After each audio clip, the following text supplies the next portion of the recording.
Hello, সবাই কেমন আছো? আশা করি সবাই খুব ভালো আছো, সুস্থ আছো। আমিও খুব ভালো আছি। বং ইন মাউন্টেনের আরও একটা নতুন ব্লগে তোমাদেরকে অনেক ওয়েলকাম। তোমার আজকে সারাটা দিন কেমন কাটলো সেই ভিডিও আমি তোমাদের সবার সঙ্গে শেয়ার করব। সকলকে গুড মর্নিং জানিয়ে আজকের দিনটা শুরু করছি।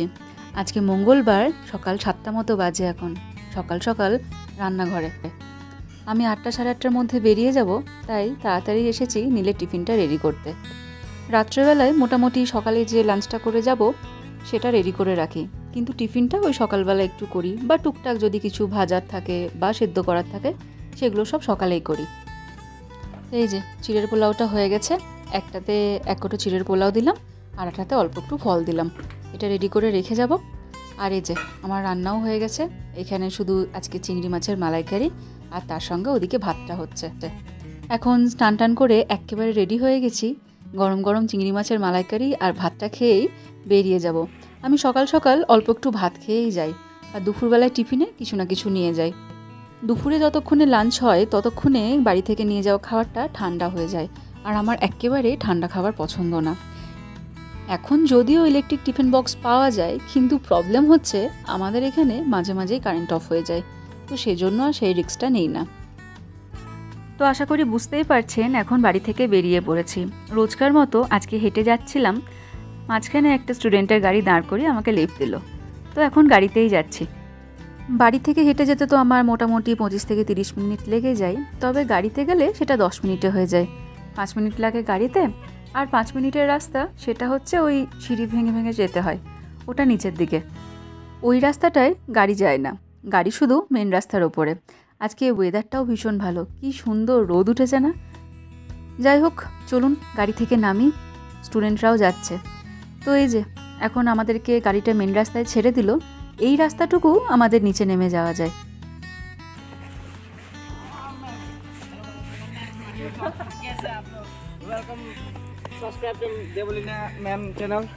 রাস্তায় বা স্কুলের কাছে এরকম ফোন নিয়ে ভিডিও করার হচ্ছে এই এক সমস্যা।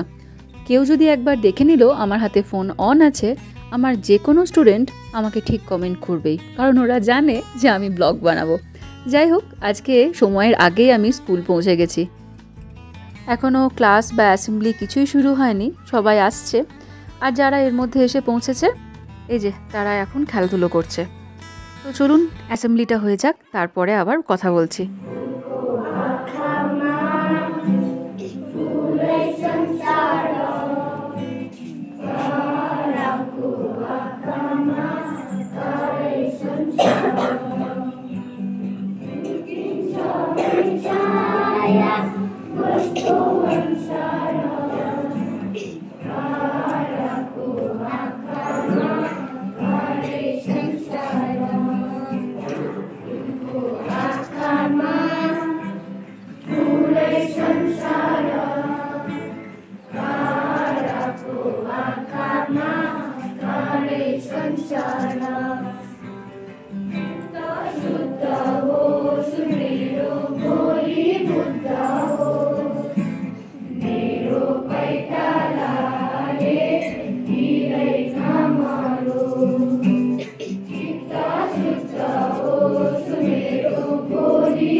आज তুমি ভালো লাগছে।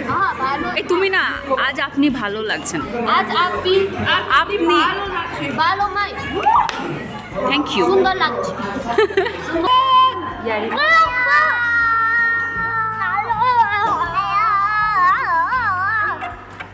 ये क्या बोल रहे थे ना शर्मा सर को?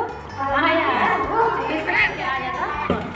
बोल सर उधर का आया था ना, वो बोल रहे फ्री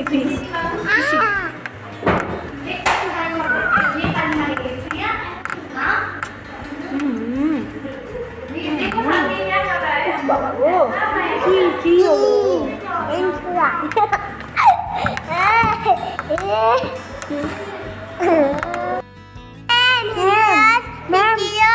मैम हेलो बोलो बाय बाय।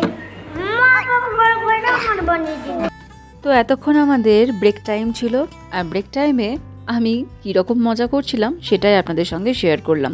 প্রথমে বড়দের সঙ্গে গিয়েছিলাম কথা বলতে।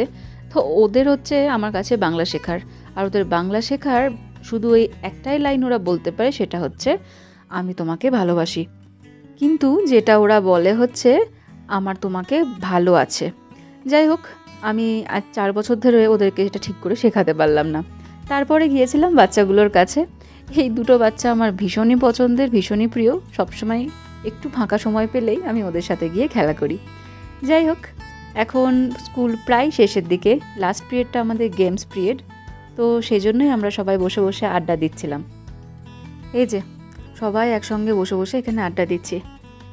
স্কুল ছুটির আগে এই শেষ পিরিয়ডটা আমার ভীষণ পছন্দের।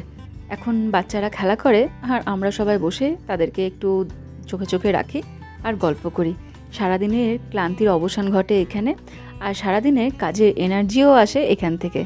বুঝতেই পারছেন, সবাই একসাথে বসে পিএমপিসি করার এনার্জির লেভেলটাই আলাদা। তো যাই হোক, এর মধ্যে স্কুল ছুটি হয়ে গেছে। আমি বাড়ি না গিয়ে এখন একটু এসেছি হচ্ছে বুদ্ধা পার্ক। বেশ কয়েকটা দিন হলো হাঁটতে যাওয়া হচ্ছে না। তো ঠান্ডাটা এখন অল্প অল্প করে কমছে, যদিও খুব ঠান্ডা হাওয়া আছে, তবু ওয়েদারটা বেশ ভালো। তো তাই আজকে একটু হেঁটে এদিক হয়ে ঘুরেই তারপরে বাড়ি যাব। বুদ্ধা পার্কের ভেতরে কখনো হাঁটতে আসা হয় না, কারণ বুদ্ধা পার্কের ভেতরে ঢুকতে গেলে টিকিট লাগে। তো এর ভেতরে এখন প্রচুর দোকান খুলেছে, আর সেই দোকানগুলো যেহেতু লোকাল লোকেদের, তো এখানকার এক স্টুডেন্টের সঙ্গে আমি আসছিলাম, ওরও টিকিট লাগলো না, আর ওর সঙ্গে আমি আসছিলাম বলে আমারও টিকিট লাগলো না। সেজন্য আজকে বুদ্ধা পার্কের ভেতরে এসেছি। আর ভেতরে যখন চলেই এসেছি, নতুন যে দোকানগুলো খুলেছে, মনে হলো একটু নিজে ঘুরে দেখি আর আপনাদের সঙ্গেও একটু শেয়ার করি। আর দোকানের ভেতরে এসে তো আমার চক্ষু চড়ক গাছ। এই দোকানটা এত বড় আর এত সুন্দর সুন্দর বুদ্ধিস্ট জিনিস দিয়ে সাজানো, কোনটা নেব আর কোনটা নেব না তাই ঠিক করতে পারছিলাম না। প্রত্যেকটা জিনিস ভীষণ সুন্দর। এই যে এই একটা ব্যাঙ্গেল, কি সুন্দর দেখুন, ওপরে সিংহ আঁকা আছে। আর এটা আমার ভারী পছন্দ হয়েছে, কি সুন্দর বসে বসে মাথা নড়াচ্ছে, তাই না? চলুন আরও কি আছে বরং আপনাদের সঙ্গে দেখাই। এখানে প্রচুর প্রচুর ফ্রিজ ম্যাগনেট আছে, এরকম বিভিন্ন রকমের বুদ্ধ মূর্তি আছে, প্রচুর শোপিস আছে, বিভিন্ন ধূপকাঠি আছে, বুদ্ধিস্ট জিনিস আছে, ওয়াল হ্যাঙ্গিং আছে, প্রচুর প্রচুর জিনিস। আর প্রত্যেকটা শোপিস এত সুন্দর, প্রত্যেকটা শোপিসের গায়ে দামগুলোও লেখা আছে, সেজন্য আর সেগুলো আলাদা করে বলছি না। এই দোকানটা এত সুন্দর, চাইলে এই দোকানটার প্রত্যেকটা জিনিস দেখিয়ে একটা ব্লগ বানিয়ে দেওয়া যায়। কি সুন্দর না, কি দারুণ লাগছে প্রত্যেকটা জিনিস। সামনেই আমার এক কলিগের জন্মদিন আছে, তার জন্য এখান থেকে টুকিটাকি 2-1টা গিফট নেব। তো কী যে নেব আমি সেটাই বুঝতে পারছি না, কারণ সব জিনিসই ভীষণ পছন্দের। এই দেখুন এত বড় দোকানটা জুড়ে কত জিনিস। আর এই বুদ্ধ মূর্তিটা দেখুন, যত সুন্দর বুদ্ধ মূর্তিটা, তার পাশে হাতিটাও ভীষণ সুন্দর, কত কি কারুকার্য করা আছে। আগে কখনো এই দোকানটায় আসিনি, কারণ আমার ধারণা ছিল রাবাংলায় এই দোকানটার দাম ভীষণ বেশি হবে। তবে আজকে ভেতরে এসে দেখি খুব একটা দাম কিন্তু নয়, গ্যাংটকের থেকে বড় জোর একটুখানি বেশি। গ্যাংটকে এরকমের দোকান তো এমজি মার্গে প্রচুর আছে, যারা গ্যাংটক ঘুরতে গেছেন তারা জানেন। এখানকার সিকিমের যে কোনো দোকানে এই ধরনের জিনিস পাওয়া যায়। তবে রাবাংলায় বুদ্ধা পার্কের ভেতরে ঢুকে বাঁদিকে যে বড় দোকানটা, আমি আজকে সেই দোকানটায় এসেছি। আর এখানকার কালেকশন তো দেখে জাস্ট মাথা ঘুরে যাওয়ার মতো, এত জিনিস আর এত ভ্যারাইটিস, ভীষণ সুন্দর লাগছে। কত সুন্দর সুন্দর কুকুরিগুলো ছিল দেখলেন, আর প্রচুর জুয়েলারিও আছে। এই দোকানটায় যে কি নেই বলে বোঝাতে পারবো না। এই যে এই কেটেলগুলো দেখুন কি সুন্দর, এক কোনোটা 600, কোনোটা 700, এটার দামটা একটু বেশি, 3000 সামথিং। ভীষণ সুন্দর লাগছে, কত রকমের রং বেরঙের কেটেল। আর এটা হচ্ছে সব থেকে ছোট, আবার একটা পান্ডা আঁকা আছে, কি ভীষণ সুন্দর না? চলুন এবার বরং একটু জুয়েলারিগুলো দেখাই। জুয়েলারিগুলোর মধ্যে এই ব্যাঙ্গেলসগুলো আমার ভীষণ পছন্দ হয়েছে, তবে ব্যাঙ্গেলসগুলোর দাম কিন্তু একটু বেশি। এই ব্যাঙ্গেলসগুলো 300-350 করে লেখা ছিল।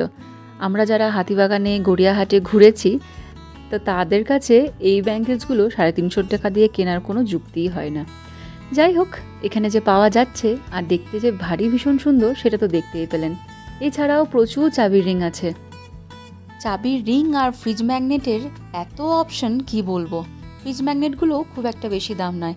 গ্যাংটকে এগুলো 60 টাকা কি ম্যাক্সিমাম 70 টাকা করে নেয়, এখানে ফ্রিজ ম্যাগনেটগুলো 80 টাকা করে।